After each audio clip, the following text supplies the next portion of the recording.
Pamirsa mekudang-kudang bage nyokong pemargin revolusioner Presiden Joko Widodo nguah sistem pendidikan ring Indonesia. Pemargin puniki anutin sistem pendidikan saking panegara maju antuk ngicalang mekatah mata pelajaran sejroning ngirangin tetegenan siswa saha ngwantu siswa presiden melajah anut ring pikedahipun.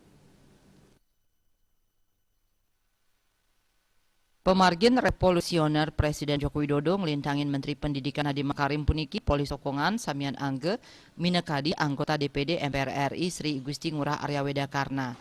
Menteri Pendidikan nguah sistem pendidikan ngawit saking Pantai SMA. Senator saking Bali puniki nureksain sistem pendidikan ring Indonesia ngawit saking Pantai SMA pacang kawah anutin sistem pendidikan ring Panegara Maju. Nenten malih wenten jurusan IPA, IPS, wiadin jurusan bahasa. Mata pelajaran pacang sains sederhana anut ring minat wiadin pikedah siswa daweg ngawitin pendidikan ring SMA. Kurikulum puniki kekantenang mawi guna pisan majang siswa, santukan ngwantu nes tetegenan siswa ring kuentenan makudang-kudang mata pelajaran. Lianan punike para guru taler sida sayandangan ngisian ajah-ajahan. Saat kami dari DPD RI mendukung sekali adanya kurikulum baru yang dimana tahun depan akan dihapuskan jurusan IPA, IPS, dan bahasa untuk SMA. Karena mulai awal sejak dini anak-anak yang setelah masuk SMA mereka harus dijuruskan terkait dengan cita-cita mereka seperti apa. Misalkan jika ada seorang anak ingin menjadi insinyur, mereka tidak perlu mengambil pelajaran biologi seperti itu ya. Begitu juga sebaliknya, jika ada anak-anak ingin mengambil satu jurusan, dia tidak harus mengambil mata pelajaran yang banyak. Ini adalah salah satu program revolusioner dari Bapak Jokowi dan dari Menteri, dan saya sebagai anggota DPD, sebagai mantan rektor dan akademisi saya dukung sekali. Memang harus begitu.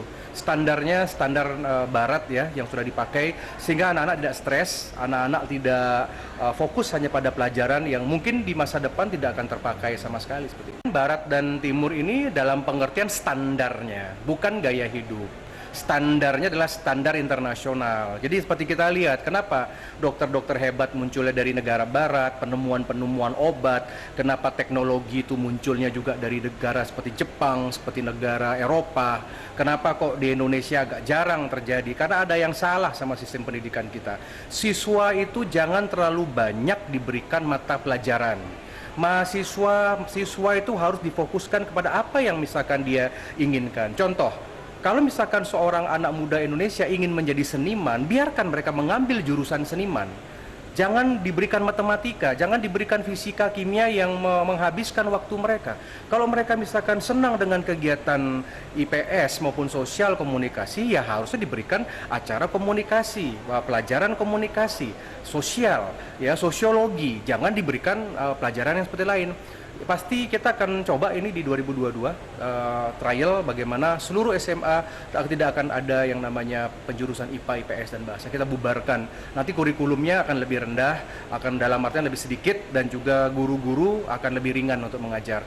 Jangan sampai sekarang guru stres mengajar berapa mata kelas itu, saya rasa menghabiskan energi kita. Kita fokus pada kualitas. Model pendidikan sane anyar puniki pacang ka uji coba utawi kelaksanayang ring warsa kali tali-kali likur sane jagirau. Kaaptiang larapan kurikulum anyar inucap sida ngembasang lulusan profesional miwah waged ring widang ipun. Artaya Bali TV.